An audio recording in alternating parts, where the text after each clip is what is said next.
Bueno, buen día.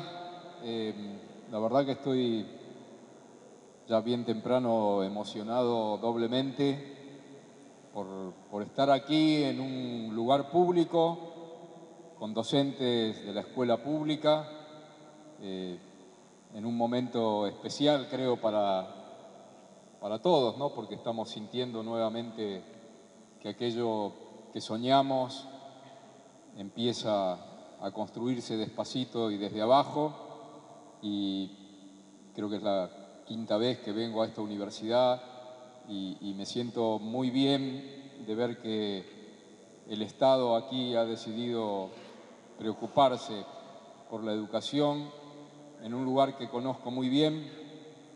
Esta es la zona donde mi compañera hace 50 años nacía y se educaba aquí, en la pobreza y en la necesidad de que se construyera un país distinto. Hoy ya no la tengo, pero volver a su territorio, al lugar donde ella también militó, y ver que aquí se está construyendo enormemente esta capacidad de intentar dar vuelta una historia y escucharlo al compañero, la verdad que me hace arrancar bien, y creo que a todos, la mañana. Yo les voy a decir compañeras y compañeros, creo que es lo que se utiliza aquí, y particularmente hace muchísimo tiempo aprendí que siempre hay que decir compañeras y compañeros. No porque uno lo supiera, sino porque lo aprendí en una asamblea de trabajadores, de periodistas y obreros gráficos, cuando estábamos dentro del diario Clarín y en una asamblea con muchísima gente, casi 1000 personas que todavía trabajan en Clarín. En una asamblea, después de mucho tiempo de que estaban prohibidas las asambleas dentro del diario, se hablaba y se pedía la palabra, y como en todos lados, siempre al pedir la palabra uno dice, bueno, compañeros, quiero decirles mi posición sobre tal tema, es tal otra. Después levanta la mano otra compañera y dice, y yo, compañeros, les quiero decir tal cosa, mi punto de vista es este, yo propongo tal cosa. Y así venía el comienzo de esa asamblea después de muchos años de silencio y de prohibiciones. Y de pronto, de atrás de todo, una periodista joven que hace poquito había entrado al diario, pide la palabra y le dice al que presidía la asamblea que por favor que le pidiera a la gente que estaba en la asamblea que al dirigirse a la asamblea no dijera compañeros o compañeras, porque no todos los que estaban en esa asamblea eran peronistas. Y se hizo un silencio y nadie sabía qué decir, y de pronto pide la palabra un compañero periodista, veterano, que ahora está trabajando en la agencia Telan, Rodolfo Luna, y nos explicó en 2 minutos, en 3 minutos, lo que quiere decir la palabra compañeros.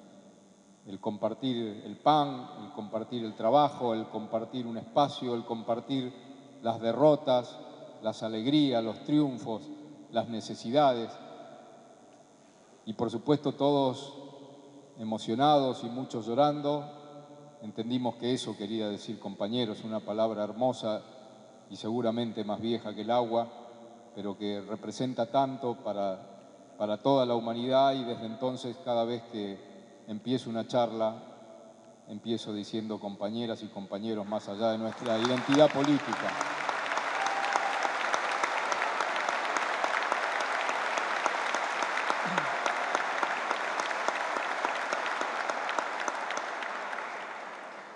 La verdad que escuchándolo al compañero, creo que queda claro que tenemos tanto para hacer y que desde la educación, desde el periodismo, desde la abogacía, yo les pido disculpas porque también al final de la charla debo partir porque tenemos los alegatos hoy en los tribunales de Comodoro Pi en Retiro de la causa por el centro clandestino Vesubio.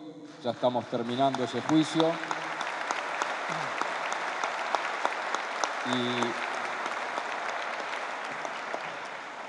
Y la verdad que son tantas historias comunes que nos atraviesan. Nosotros también en el gremio de periodistas estamos intentando dar una pelea para recuperar el rol del periodista. Creo que estamos en una etapa distinta en la Argentina. Hay mucho para discutir entre los compañeros y compañeras sobre para qué estamos. Supongo que ustedes, los docentes, también, para discutir el rol de los docentes en esta etapa y el rol de los docentes en la construcción de un país más justo, más libre. Y lo mismo pasa con la abogacía, aunque en la abogacía cuesta más porque es una profesión muy individualista, pero también aparece una camada de jóvenes abogados y abogadas dispuestas a construir una justicia o dar una pelea para una justicia diferente, para una justicia que esté del lado de las mayorías, del lado de los que menos tienen, etcétera, etcétera. Yo hoy les quiero hablar de esta conjunción entre medios de comunicación, derechos humanos y dictadura, no porque lo relacione directamente con el tema de lo que está pasando hoy en la Argentina con los juicios, sino porque creemos muchos que todo esto que ahora vamos a ver un poquitito tiene mucho que ver con nuestra historia, con la historia de nuestra generación que se formó en la dictadura. Yo estudié durante la dictadura, como supongo que algunos de ustedes, y otros recibimos o recibieron también el impacto de lo que fue la educación y los medios durante la dictadura. Y este tema es bueno verlo porque todavía estamos sufriendo las consecuencias de aquello. Y recién en estos últimos años, del 2008 a esta parte, recién la sociedad argentina ha decidido poner bajo un ojo crítico a los medios de comunicación. Y no es menor el tema. Los medios de comunicación dejaron de ser hace muchísimo tiempo el cuarto poder. Creo que son el primer poder hoy. Estamos convencidos de la altísima influencia de los medios de comunicación en la vida nuestra, no aquí en la Argentina, en todo el mundo. Y es un tema profundo para discutir y que por primera vez la Argentina se lo está planteando desde el año 2008, cuando el enfrentamiento, o lo que se conoce como el enfrentamiento entre el gobierno y Clarín, o Clarín y el gobierno, permitió a muchísimos sectores de la sociedad entender que no había que creerles todo lo que dicen a los medios y más profundamente que no había que creerles a todos los medios. Y esto no tiene que ver con la cuestión de Clarín o con la cuestión del gobierno. Esto tiene que ver con un pensamiento que se estudia poco y que ojalá todo lo que ocurre hoy genere la posibilidad de estudiarlo mucho más, que es que todos nosotros, nuestras reacciones, el rol que cumplimos en cada uno de los momentos históricos, no tiene que ver exclusivamente con lo que sentimos desde nuestras entrañas, sino que estamos altísimamente influenciados por ese ambiente que genera en la sociedad los medios de comunicación. No tenemos ninguna duda que gran parte del pensamiento de los argentinos tiene que ver con lo que han dicho y sostenido los medios de comunicación en la Argentina. Ustedes tienen sus opiniones y sus sentimientos, pero cuando vean que gran parte de sus opiniones y de sus sentimientos se han moldeado en las opiniones y en los sentimientos de muchísimos periodistas y de muchísimos medios de comunicación, van a entender que tenemos que empezar a librarnos de esas cadenas y a construir primero nuestros propios medios o a recuperar nuestros propios medios de comunicación para tener una información y una comunicación en la Argentina que no sea privilegio de pocos, sino que nos pertenezca a todos. Ojalá, como hablábamos recién con las autoridades de aquí de la universidad, que muy pronto se puedan construir radios universitarias, radios gremiales, radios barriales, canales de televisión universitarios, barriales, en los sindicatos, en las escuelas. De esa manera nos vamos a apropiar de algo que también nos lo han robado que es el derecho a la información y el derecho a la comunicación.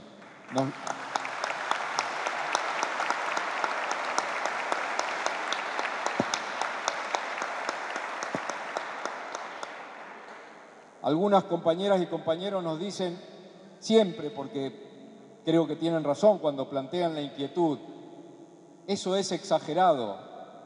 A nosotros no nos forma nadie, no nos gobierna nadie. Yo sé lo que tengo que leer y yo sé lo que tengo que elegir. Pero cuando uno va viendo ejemplos y se da cuenta de lo que habla en su casa, con su familia, en la mesa, en el barrio o en el lugar de trabajo, yo los invito a que hagan el ejercicio diariamente o una semana de ver qué es lo que hablan ustedes con sus amigos, con su familia, con sus alumnos, con sus compañeros, y a la noche se pregunten, a ver, ¿de qué hablé hoy con los míos? Y se van a dar cuenta que el 60, el 70 o el 80%, por no decir 6, 7, 8, está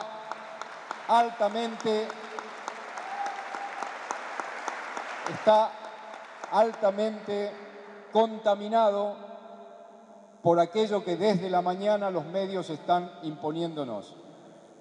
Que si hablamos del tema de la boda real, que si hablamos de Ford, que si hablamos de Tinelli, que si hablamos de algún tema secundario a nivel internacional, pero nunca o casi siempre secundariamente los temas que realmente nos preocupan o creo que nos deberían preocupar o interesar.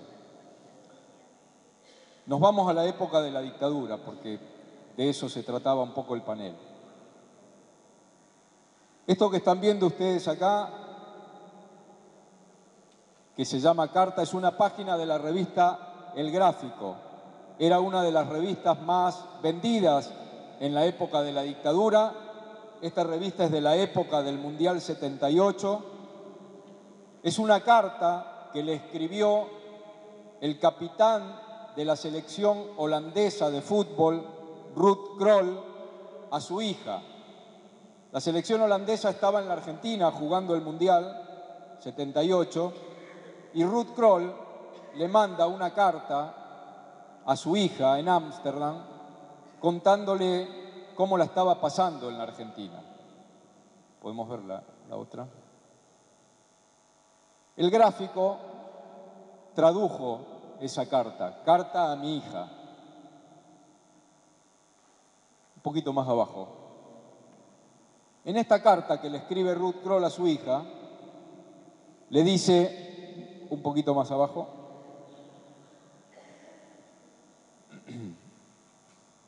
ahí está, le va contando cómo está en la Argentina y le dice, el paisaje es hermoso, pero me faltas tú, sonríe, pronto estaremos juntos, no tengas miedo, papá está bien, tiene tu muñeca y un batallón de soldaditos que lo cuida, que lo protege y que de sus fusiles disparan flores. Dile a tus amiguitos la verdad, Argentina es tierra de amor. Algún día, cuando seas grande, podrás comprender toda la verdad. Esto le decía Ruud Krol a su hija en Ámsterdam. Era, por supuesto, una carta en la que un jugador de fútbol le decía a su hija, frente a lo que se llamaba la campaña anti-argentina, es decir, todo lo que se estaba diciendo en Europa sobre la Argentina, los medios de comunicación o algunos medios estaban diciendo que en la Argentina había centros clandestinos, desapariciones, muertos, vuelos de la muerte, torturas.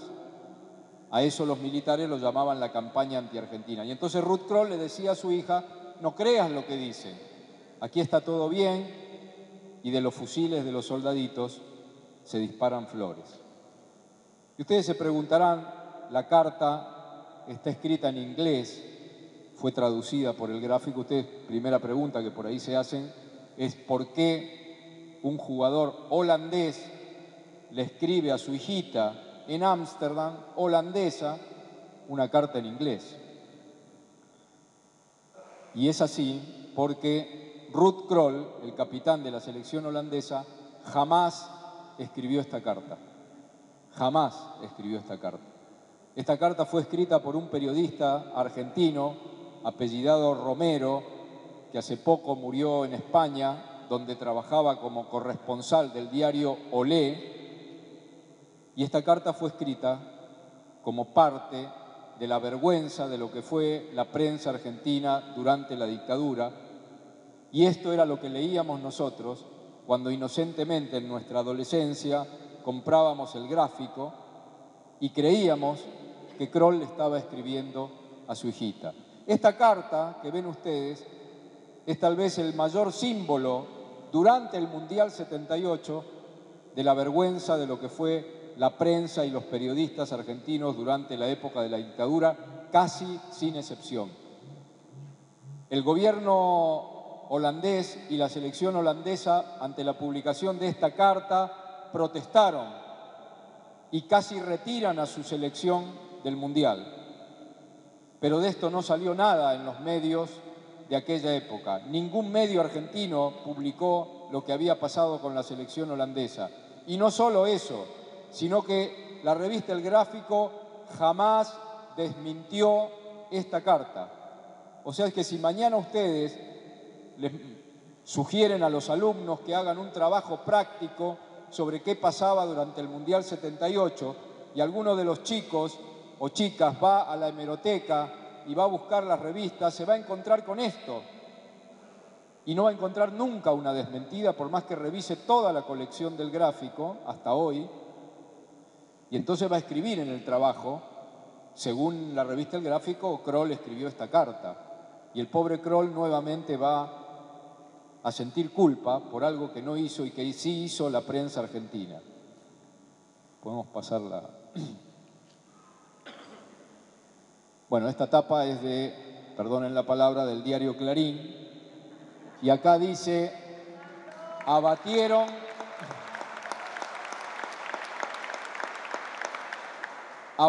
a extremistas en San Isidro y Tucumán. Este verbo, abatir, ha sido uno de los verbos más usados durante la época de la dictadura por los medios. Usaban este término para decir, contar estas historias, que extremistas, subversivos, terroristas habían sido abatidos. En el copete de Clarín, esto es de septiembre del año 76, tras un prolongado tiroteo, las fuerzas de seguridad abatieron a 5 extremistas que se resistieron a desalojar una finca en San Isidro donde se realizaba una reunión. 5 extremistas abatidos. Clarín, septiembre del 76. La siguiente podemos ver. Esta es la nota interna de Clarín en la página 3, donde en todo el desarrollo de la nota no se dan los nombres de los 5 extremistas abatidos. Podemos pasar a la otra. Bueno, aquí no sé si ustedes los conocen a esta pareja. El de allá ni lo nombro. La señora sí, porque por ahí no es muy conocida. Ella es Ernestina Herrera, viuda de Noble. Esta foto fue en el año 79, un año después del Mundial. Están en la cancha de River los dos. Clarín y la dictadura organizaron el partido homenaje a los campeones del mundo. Argentina ganó la Copa del Mundo en el 78 y un año después se festejaba con la organización de Clarín el partido homenaje. Jugaba Argentina con Maradona en el equipo y la selección del resto del mundo, es decir, una selección con los mejores jugadores de distintos países. La idea era que ganara Argentina, así se podía armar una gran fiesta popular en la que íbamos a participar todos. Maradona hizo un gol, un golazo, pero el resto del mundo hizo 2 goles y ganó el resto del mundo 2-1. Y entonces ustedes ven ahí con esa carita que están bajando a entregar la copa. Ernestina y Videla entregaron la copa esa noche en la cancha de River al capitán de la selección Resto del Mundo, que la recibió, ya que no saben quién era el capitán. El capitán era Ruth Kroll, el autor de la carta a su hijita, la de los fusiles que disparan flores. Esto ocurrió en 1979. Ahora pasamos a la siguiente. Para que no digan que uno se la agarra con Clarín, lo cual es cierto, no todo es Clarín. Este es el diario Crónica, la misma noticia, 5 sediciosos abatidos, abatir, sediciosos es aquí el término. Es la misma noticia de aquel ataque, de aquel enfrentamiento, los 5 extremistas muertos. La diferencia es que Crónica publica fotos de cómo quedó la casa donde se hacía la reunión de los extremistas. Les quiero aclarar que esta casa, ubicada en San Isidro, fue atacada en un operativo del que participaron 200 efectivos, entre el ejército y la policía de la provincia de Buenos Aires. La siguiente.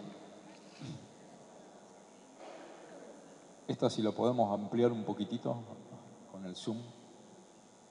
Bueno, esta es la revista La Semana, ya en democracia, 1984. El título abajo dice: tenía 4 años, la asesinaron por terrorista.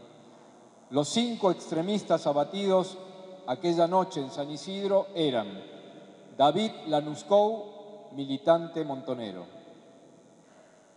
su esposa, su compañera, la señora Miranda de Lanuscou, también abatida, militante montonera; y 3 chicos: Robertito, de 6 años, Barbarita, de 4 años, y Matilde, que era una beba de 6 meses.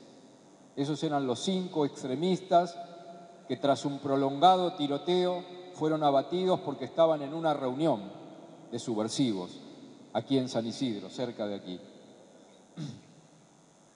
La siguiente. También, para que vean que no todo es ni Clarín ni Crónica, esta tapa ya es muy conocida.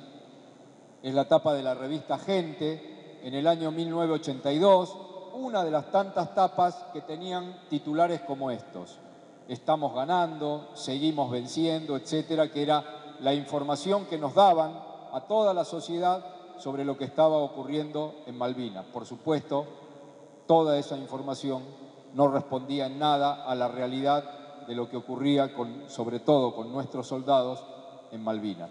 Y esta tapa no la queremos mostrar por casualidad, porque queremos decir que muchos dicen, bueno, pero esto fue en la época de la dictadura, ya es viejo, ya no hablen de eso. Nosotros queremos mostrar también que muchísimos de los personajes responsables de esto hoy gozan de una increíble fama y todavía de un increíble poder sobre la sociedad, porque son los que marcan agenda de qué se habla y de qué no se habla en la Argentina.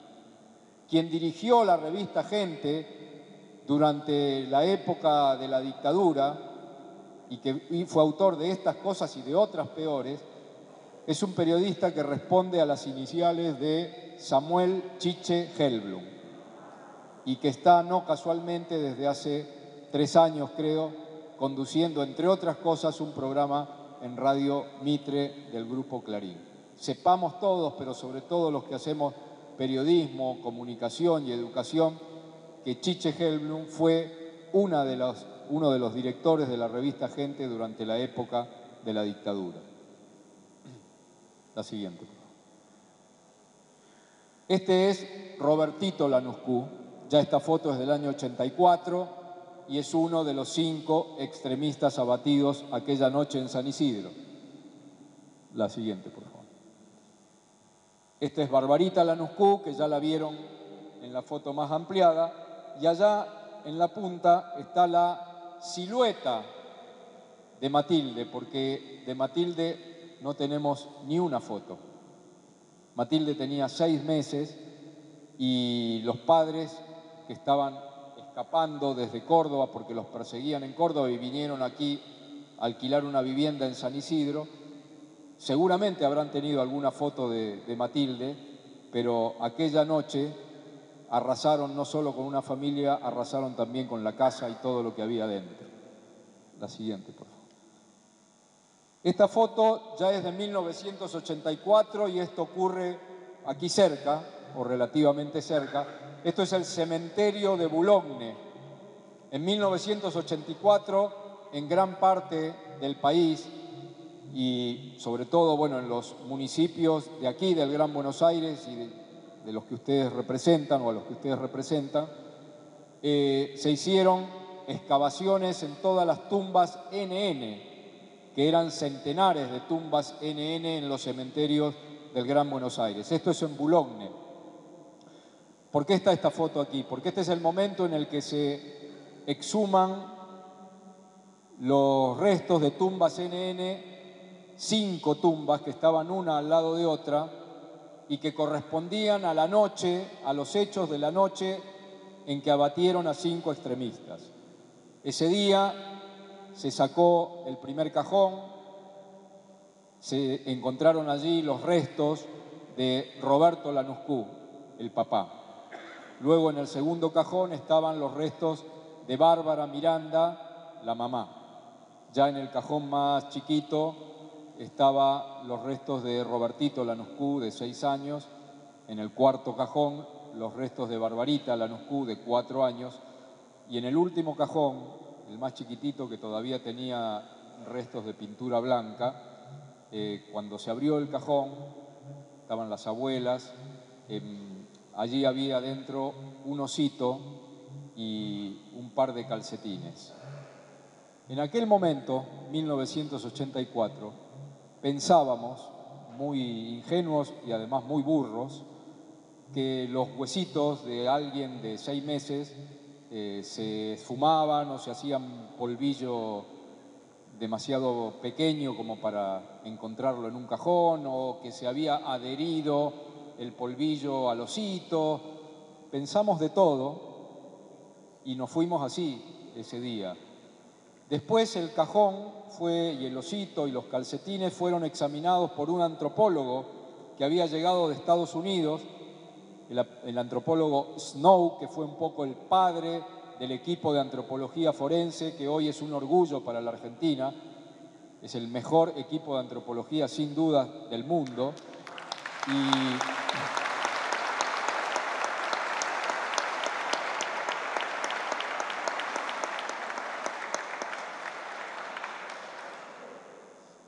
Y Snow, que hizo todo el análisis del cajoncito y del osito y de los calcetines, presentó un informe judicial diciendo que allí nunca habían existido restos ni de un bebé, ni de un niño, ni de un adulto, que allí nunca hubo restos humanos.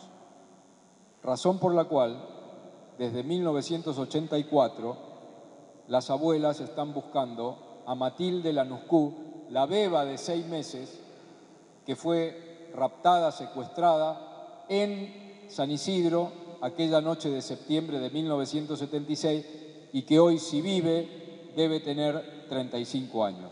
Matilde Lanuscu es una de las posibilidades de que sea Marcela Noble, la beba apropiada por Ernestina Herrera de Noble en 1976 y cuyo caso todavía se está investigando. Podemos pasar al otro. Estas las podemos pasar por ahí rápido, así aceleramos un poco. Sí les quiero mostrar, son fotos de la casa. Pero a ver, no, podemos ir más adelante. Va a haber para adelante, sí. Va a haber una foto grande, otra más, otra más. Ahí. Así quedó la casa de la familia Lanuscu esa noche. Queremos mostrar esto porque esta foto fue sacada por los medios al día siguiente, pero muy pocos medios la mostraron. Cuando los militares hicieron el operativo, a la mañana siguiente, les dijeron a los vecinos, acá había 5 subversivos, terminamos con ellos, la casa es de los subversivos, pueden entrar y llevarse lo que quieran. Y muchos vecinos entraron y se llevaron todo. Esta es también la historia cruda que nos toca contar, pero que también tiene que ver con esta cuestión, insisto, de los medios. Yo no formo parte de una, por lo menos yo no formo parte de una corriente de jóvenes o generación de jóvenes, en mi caso, que haya peleado contra la dictadura desde chiquitos y desde adolescentes en aquella época. No, yo formé parte de la generación que leyó, escuchó radio, vio tele y se formó en la época de la dictadura y se creyó todo lo que le decían. Entonces, cuando a nosotros nos decían estas historias, nosotros nos la creíamos. Y nos llevó un tiempo darnos cuenta quién tenía la verdad y poder dejar de creerles a los medios. Y mostramos estas cosas porque forman parte de nuestra historia y porque el nunca más que queremos no solo es el nunca más respecto de las torturas, las desapariciones, los centros clandestinos, también tiene que haber un nunca más periodístico para que estas cosas nunca más ocurran y porque esto puede repetirse y de hecho en algunos momentos de la actualidad y sobre todo de los últimos años hemos corrido el riesgo y corremos el riesgo de que se repita. Cuando los medios dicen y algunos periodistas insisten con demonizar a los piqueteros, a los sindicalistas, a los que cortan rutas, están generando el mismo efecto en gran parte de la sociedad que el que generaron estos medios cuando decían extremistas, subversivos, etcétera, etcétera. Cuando mucha gente habla mal de los piqueteros y de los cortes de ruta porque desde los medios se genera el odio para que digan no corten, no reclamen, son delincuentes, no trabajan, son vagos, son negros, son villeros, ese discurso de los medios se repite y se multiplica. Y por eso hay una tarea enorme a hacer fundamentalmente en nuestro gremio de periodistas para que esto se termine. El periodista tiene que estar ahí para contar la verdad de lo que ocurre. Y la verdad de lo que ocurre en un piquete o en un corte de ruta es explicar el reclamo de quienes no han tenido otra salida que ir a la ruta o a la calle a cortar, precisamente porque si no cortan la ruta, si no prenden gomas, si no protestan en la Panamericana, los medios no van y no se ocupan.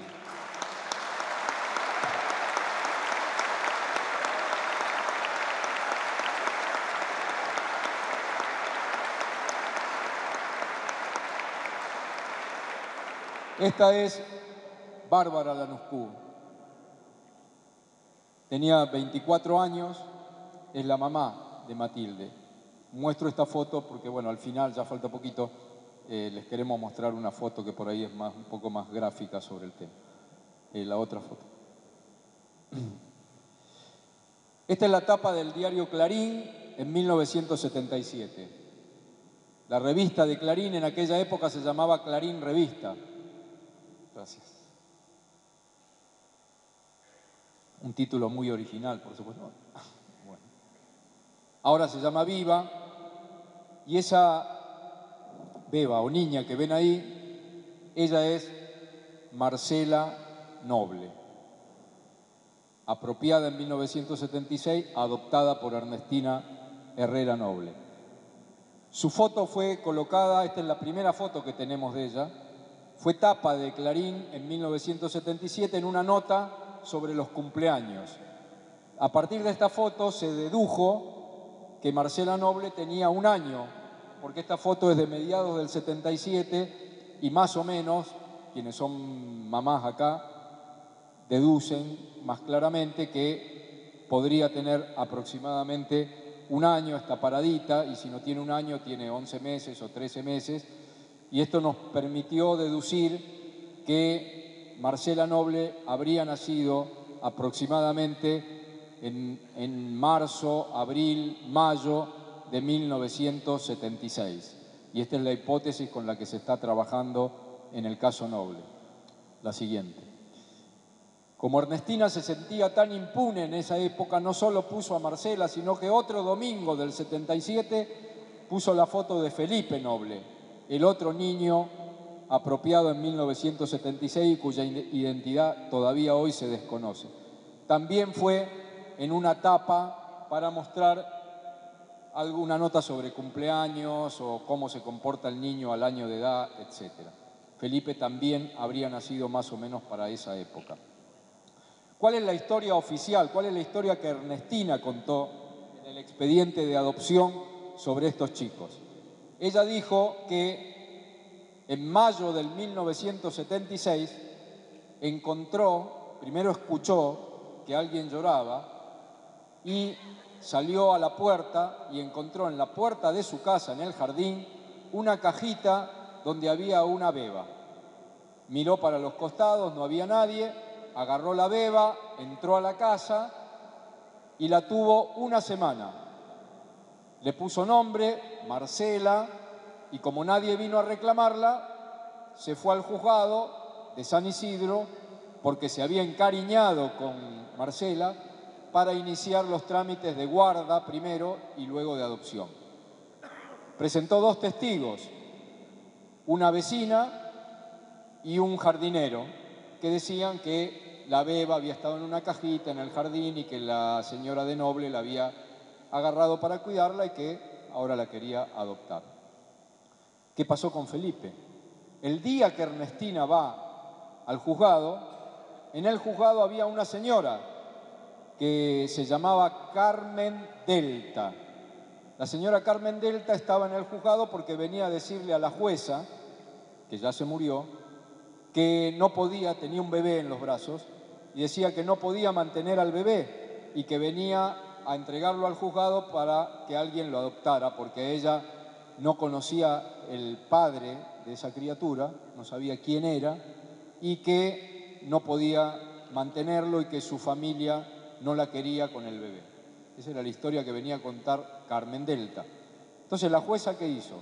La jueza le dijo a la señora de Noble si no quería también adoptar un bebé, y la señora de Noble dijo que sí.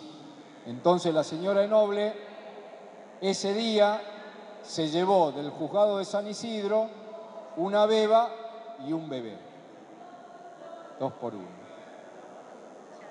Esta fue la historia oficial hasta el año 2000. En el año 2000, después de una denuncia que se presentó primero en el año 95 y después que las abuelas la presentaron en el año 2000, un juez por primera vez se puso a investigar en una causa que estaba bastante adormecida. Empezó a investigar. Llamó primero al testigo jardinero. Se presenta un señor, Roberto García, 80 y pico de años, y el señor dijo: yo no fui nunca jardinero. Yo era el chofer de la señora de Noble y de Roberto Noble, el fundador de Clarín, y yo jamás vi una beba en una cajita, en un jardín, nada. ¿Quiénes son los padres? ¿Son o no son hijos de desaparecidos? Y esa es la pelea que se está dando hasta el día de hoy y que esperemos que este año tenga algún resultado positivo y se pueda hacer el análisis de ADN de Felipe y de Marcela para saber si son o no son hijos de desaparecidos. La otra. La siguiente, así pasamos rapidito. Otra más. Bueno, y esta es la última para el tema de la prensa. Esta es la revista Para Ti, que todavía existe, circula y se la encuentra en los mejores kioscos del ramo. La nota se llama Habla la madre de un subversivo muerto. La señora es Telma Jara de Cabezas. Vive acá cerquita, en San Miguel. Es madre de un compañero de 17 años, militante de la UES, asesinado en 1976, militante montonero, y madre también de un compañero secuestrado y por suerte sobreviviente en 1979. Telma Jara de Cabezas buscaba a su hijo en la época de la dictadura. ¿Y qué hacen los milicos? Como hicieron con algunas madres, la secuestraron. y la llevaron a la Escuela de Mecánica de la Armada. Telma estuvo en la Escuela de Mecánica de la Armada secuestrada y torturada. Pero no solo eso, un día, entre los marinos y la editorial Atlántida, que era la dueña de la revista Para Ti, acuerdan en sacarla de la ESMA, llevarla a una confitería, hacerle fotos y hacerle un falso reportaje.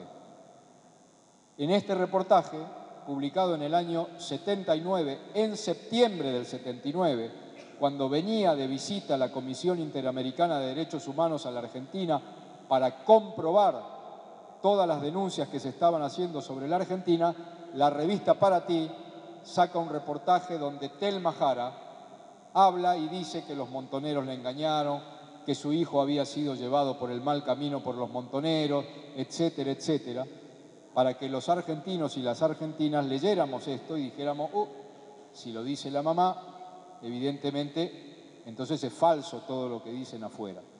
Telma Jara le hicieron el reportaje y la llevaron después de nuevo a la Escuela de Mecánica de la Armada para que siguiera torturada y secuestrada.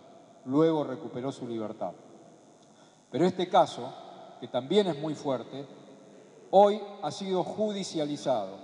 O sea, hemos denunciado desde hace unos años a la editorial Atlántida para que también respondan no solo los militares que hicieron estas barbaridades, sino también los civiles que fueron capaces y cómplices de la dictadura en hacer cuestiones como esta, sacar a una secuestrada, hacerle un reportaje y volverla a llevar a su lugar de cautiverio.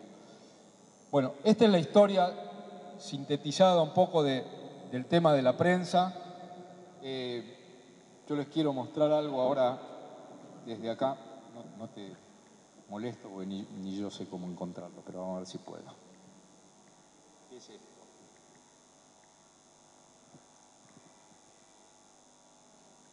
A ver si se puede. Bueno, ahí lo ampliamos un poco. Bueno, quien ven en blanco y negro es Bárbara Miranda de Lanuscu, la mamá, una de las 5 extremistas abatidas esa noche, y a la misma edad la foto de Marcela Noble. Nosotros no decimos que Marcela es Matilde Lanuscu, la hija.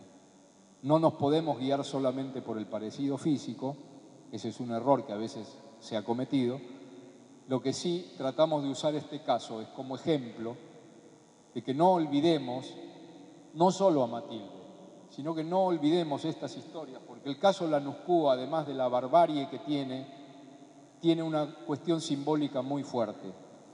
Cuando se exhuman las tumbas y se saca el cajoncito de Matilde, estaban los 4 abuelos ahí, los papás de Bárbara y los papás de Roberto. Hace poco tiempo murió el último abuelo y hoy ya no queda ningún abuelo a quien, si Matilde aparece, le podamos decir, aquí está su nieta. Entonces, por estas cosas queremos empujar a la sociedad a que se reclame el tema de los ADN y de la identidad, que no es cualquier cosa, que aquí no solo es una carrera contra el tiempo, sino que el derecho a la identidad tiene una significación tan fuerte que no puede ser que por los caprichos de un grupo económico, por los caprichos del poder, no se pueda no dar el resultado a los abuelos, sino que no darlos nunca. No puede ser que por los caprichos de Ernestina de Noble no podamos nunca darle la noticia a los abuelos Lanuscu de que tal vez Marcela Noble sea Matilde. No sabemos si es, pero si llega a ser, vamos a estar en este caso. Y por eso mostramos el caso Lanuscu como ejemplo más claro de lo que significa la demora de un juicio. El próximo martes se cumplen 10 años desde que Abuelas hizo la denuncia del tema de Marcela y Felipe Noble, y por eso las abuelas van a hacer un acto en la escalinata de tribunales para recordar los 10 años y para mostrar que el caso Noble es el ejemplo más claro de cuando la justicia se pone más del lado del poder que del lado de la justicia, realmente. Y por último,